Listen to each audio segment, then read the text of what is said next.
another video of me answering your questions about uni. I'm going to jump straight in with the first question, which is from Rebecca Thurston, and it's how long is each semester? So at UCS the year is split into 2 semesters. The first semester is mid-September to mid-December, and then the second is late January to mid-May. You have a reading week in between those, so I think my first reading week in the first semester was late October, I want to say, and then my reading week for the second semester was about 4 weeks ago at the end of February. And the reading week is basically you're off timetable, so you've got no lectures or seminars that week, and it's basically a chance to catch up on any reading you've missed, make sure you're up to date with all your notes, and yeah, just anything you need to do towards uni work or assignments. So that is how long a semester is. The next one is from Sam Broomfield, which is how many hours will my course be per week? My course, and I think most courses, average out at about 12 hours per week. So for me, I have 3 hours on a Monday. Oh, I'm not in on a Monday, that's a lie. 3 hours on a Tuesday, 1 hour on a Wednesday, 4 hours on a Thursday, and 4 hours on a Friday. So that's 12 hours of me in uni, sitting in a lecture or a seminar being taught. And then the rest of the week and other hours is me doing personal study, so in the library or at home, just catch up on reading, doing extra notes, making sure that everything is up to date, and I've done as much prep as I can for any upcoming assignments that are coming up in that module. So the next question is from Hannah Barry, and it's how hard is time management?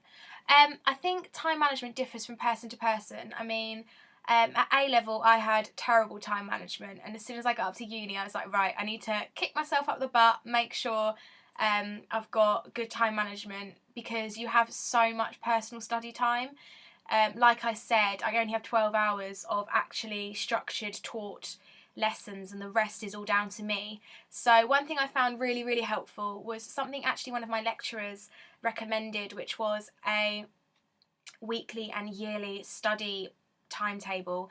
So I look at my module guide, see what's coming up in that week for my weekly one, and then type in on an Excel spreadsheet, or write down handwritten, whichever you prefer, everything I'm going to do that week. So what reading I'm going to do, what extra notes I'm going to take, and that's kind of for the weekly one. And the yearly one is kind of more so you can prep yourself for assignments. So if I say I have a couple of assignments coming up in May, I put that in my timetable, and then I can backtrack to where I'm going to start taking notes, where I'm going to start reading books, where I'm going to start getting some references together, and when I'm going to start moulding those essays ready for submission date. So the yearly timetable has really, really helped me in terms of assignments, because you can just plan so far ahead on when you're going to start things, especially when you have a few assignments during that month. I mean, at Christmas I think I had 2 or 3 essays due in 1 week, so that yearly planner really, really came in handy. So I definitely recommend one of those, especially if you're like me and you procrastinate way too much.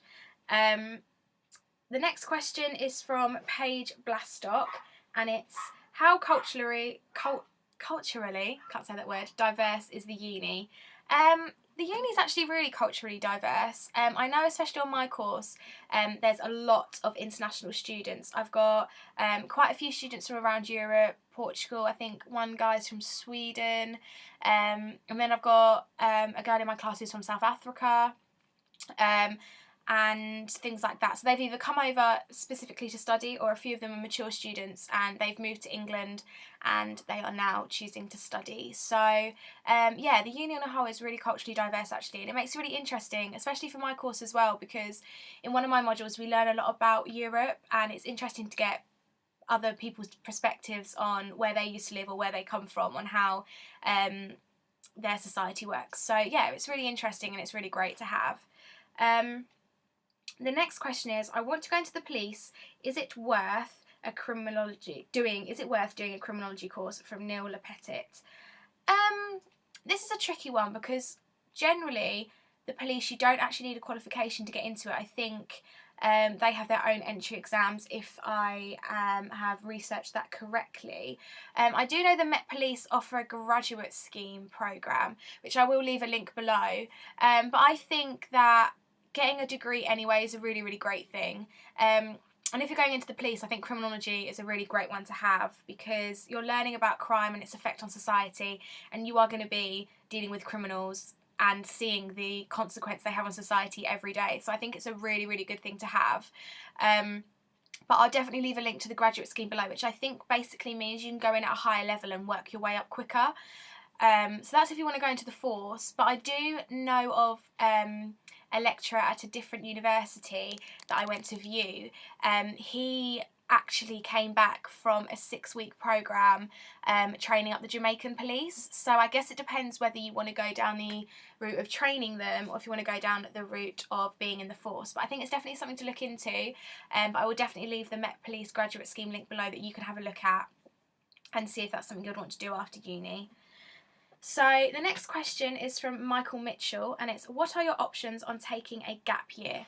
Oh my goodness, there are so many options that you can look at when taking a gap year. Mine was pretty unconventional actually. I didn't really go through a scheme. I kind of took a year out because I didn't really know what I wanted to do. I didn't know what I wanted to study at uni. I didn't know even if I wanted to go. So I thought, right, I'll take a year out, I'll give myself a break, and I'll just think about where I want to go next. So I did 6 months working at a bank in a HR department. I think that was a lot to do with trying to bulk up my CV as well, so I could have some more things on my CV ready for if I did go to uni when I graduated. And the next 6 months I spent travelling on the back of my dad's motorcycle.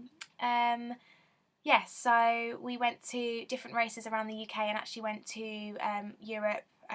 We did a really cool trip to France for the MotoGP, so if you read my opening blog post, you'd know that I'm a big MotoGP fan, so a lot of my gap year was dedicated to that. But there are a lot of schemes you can do for the whole year, so I'll leave a couple of links below, but there's gap year schemes all across the world that you can do. You can go to China, you can go to New Zealand, you could go to Africa, you could volunteer, you can do sports volunteering where you do sports activities. If you're into sports, there's also Camp America and other ones like that you can do, become camp counsellors over America. I think there's one in New York and I want to say one in LA as well, but I will double check. But I'll leave the link below for that as well. So it's kind of wherever you kind of want to go. If you want to kind of mould it yourself, which I must admit, you have to save up quite a lot, because I did spend a long time saving. Or you can go for a gap year program where generally you have to pay money, but they like you to fundraise it. So it's not really coming out of your pocket. It's, especially the volunteering ones, you're basically getting fundraising to go out and help either underprivileged children. You can be teaching in schools and things like that. So there's loads of different routes you can go down, but I will leave links below to a couple that I've looked into or that came to my college to speak to me. And also, if you have a career convention at your college, generally I think gap year people should come in and speak to you about the different options you can go to. So definitely go to one of those if you have, but I will leave some links below anyway. So the next question is from Jessica, and it, does uni help your employability? I think it does. Having a degree anyway helps your employability. If you're going against someone who's only got GCSEs and then you've got a degree, obviously you've got the higher end of education. And also, I think nowadays employers are more looking for the fact that you've got a degree rather than what you've actually got a degree in. So they just like to see that you can think and you can work at university level. Obviously, unless you're a doctor or something like that, where you're going to need a medical degree anyway. But most places won't care what degree you've got as long as you've got one, and obviously the degree level you've got, whether it's a first, a 2-1, a 2-2 or something. So it definitely helps your employability that way. Also, I think what you do in uni helps as well. So if you join societies or do clubs, or for instance I do the student ambassadoring and the blog, so really contributing to uni life is a really, really good way of getting ahead of the game and having a good thing to put on your CV that employers will like, trust me. So the next question is from Emily Judd, and it's, are joint degrees better than single? I think it depends on the person. I don't think they're really better than either or. It's just really what you want to study. I mean, I had a big interest in criminology and sociology, so when I found out I could do both, it was literally no-brainer, that's what I was going to do. So I guess it just depends on what you want to do. And 9 times out of 10, the joint degrees really complement each other. Like criminology and sociology overlap so much with the key thinkers and things, so like it's not like you're doing completely 2 separate subjects that have nothing to do with each other. They normally blend and overlap quite a lot. So yeah, I think it's just whatever you want to do. If you are interested in just one course, just go straight for say English or criminology or whatever you want to do, sports science, whatever you want to do. But if there's 2 things you like and a uni offers both of them, definitely go for it, because it's a really great way of being able to study both. So why not? Let's have a look. What is the best way to decide on a course when you have no idea what to do? From Megan Cameron Heffer. This is a tricky one, because I kind of knew what I wanted to do. Not necessarily that I definitely wanted to go into criminology, but I studied law and politics at A-level, and I knew I wanted to go down a route of social sciences, especially with the politics side. So I knew that's something I wanted to do, and then in my gap year I kind of decided that criminology and sociology were the way I wanted to go. I suppose you just got to sit down and think, what is something you really enjoy? I mean, you don't have to go and do a degree in something that you studied at A-level. I mean, there's event management courses at uni, there's sports science, there's business. Literally there are thousands of degrees that you could do at hundreds and thousands of universities all over the country or the world. So I think it's really something that you really enjoy. I mean, you're going to be studying it for a minimum of 3 years, so I think it needs to be something that you really enjoy. And I think that's the great thing about uni. You're not doing like 12 subjects like you did at GCSE where you only really liked one. You're doing one subject that you absolutely love for 3 years. So I think you really need to sit down and think, what is something you really enjoy, whether it's at college or if it's out of college, and just research and see what kind of degrees there are. Definitely go on UCAS and go to the course finder and type in kind of what kind of course you want to do, and it comes up with every uni in the country that offers that course and like what entry levels they need.